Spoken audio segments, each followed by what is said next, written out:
Yang beras, kok saya kaya, tapi gayanya petani tapi hakikatnya. Jadi gampangannya gini ya, kalau saya pedagang beras, kok saya kaya raya, itu mendingan nyewa sekian hektar untuk ditanamin padi ya, daripada tengkulak, daripada beli. Akhirnya perdebatannya, ini zakatnya pakai apa? Misalnya tebu, misalnya, petani tebu. Oh jelas kalau jual nanam tebu itu ingin dijual. Masa apa tinggal es tebu berhektar-hektar. Kira-kira kalau menurut jenengan ini zakatnya zakat apa? Tijaro atau zakat tanaman? Mentalnya tijaro, mentalnya pedagang. Nah ini saya hanya mau cerita. Khilaf, kadang-kadang orang angen-angen. Khilaf itu gak mungkin enggak. Ya sama seperti NU dan Muhammadiyah selalu khilaf awal Ramadan. Itu memang gak bisa gak khilaf. Misalnya begini. Kita beri contoh ya. Karena kadang yang khilaf juga gak pernah belajar. Lucu kan. Tak beri contoh ya. 2001 itu abad keberapa coba?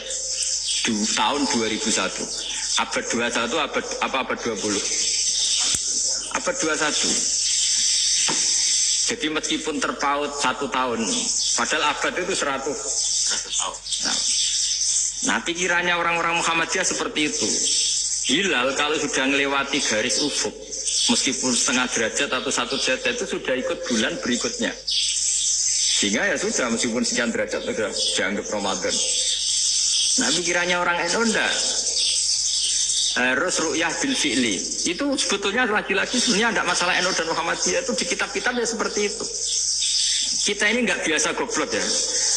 Artinya kita yang keluarga kiai tahunya kunut mazhab Hanafi, enggak kunut mazhab Syafi'i.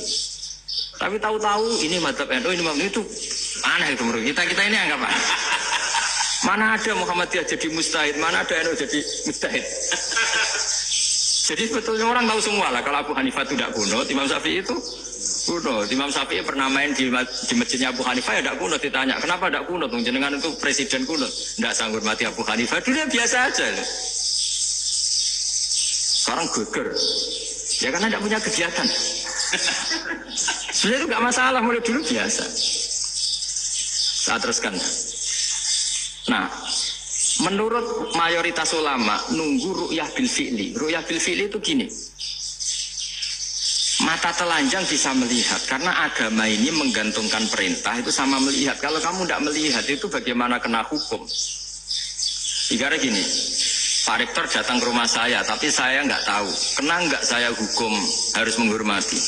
Dia datang nggak sembunyi-sembunyi. Saya kena hukum harus menghormati ya kalau melihat, kalau enggak ya enggak. Tapi Pak Rektor tetap bilang, tapi saya hakikatnya datang. Jadi saya datang itu. Itu kan ribet. Akhirnya ya sudah, itu nggak ada khilaf sampai mati ada khilaf karena yang satu menggantungkan hukum itu digantungkan sama tahu. Kalau nggak tahu ya.